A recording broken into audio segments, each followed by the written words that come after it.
straight to the point na tayo. Ito, mura, pero ang ganda ng quality ng hair straightener. Portable siya, wireless, rechargeable, 4,000 mAh, so ibig sabihin matagal din inaabot yung battery life niya. Bale, lagpas 30 minutes kapag nakatodo yung power. So, eto siya, may kasama na ring cable power on na natin. Yan, sa ngayon, tumataas na yung temperature niya. Ang mga levels nito ay 160 degrees centigrade, 180, tsaka up to 200 degrees centigrade. Ayan. So, yung buhok natin kasi kanina, basa ito, hiniga-higa ako, kaya, ayan, wala sa forma. Try natin. Ayan, umiinit pa lang siya. Ang maganda dito, hindi umiinit yung buong body. Dito lang siya banda sa kung saan mo i-insert yung hair mo. Ayan siya. Up close. Ang ganda ng quality, guys. Tapos, meron pa siyang pa-freebie na mirror.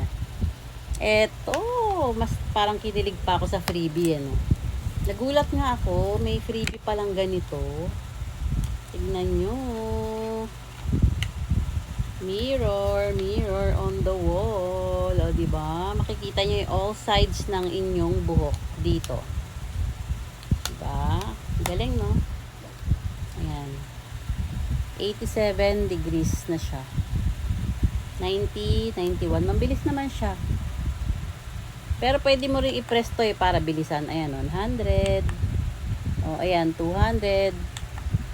150. At bumababa siya ulit. Kasi inaabot niya pa. Pero once na naabot na niya yan, hindi na siya bababa. Ayan, 100 plus na, di ba?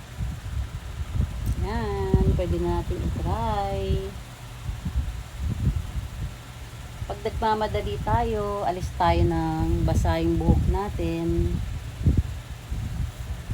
Ayan, yung buhok kong ihiniga ko ng basa. Try natin. Maayos niya ba? Diba? Excited talaga ako dito kasi pag nag-out of town, madadala ko siya. Hindi na kailangan ng mga wire. Saksakan, ganun, diba? Charge mo lang siya. Ayos, diba? Ganda. Excited talaga ako sa item na to. Ang mura-mura nito, guys. 200 plus lang ata to, or 300, ganyan. I forgot, sorry. Pero tignan nyo naman, oh. Diba, napapasok na yung hair ko.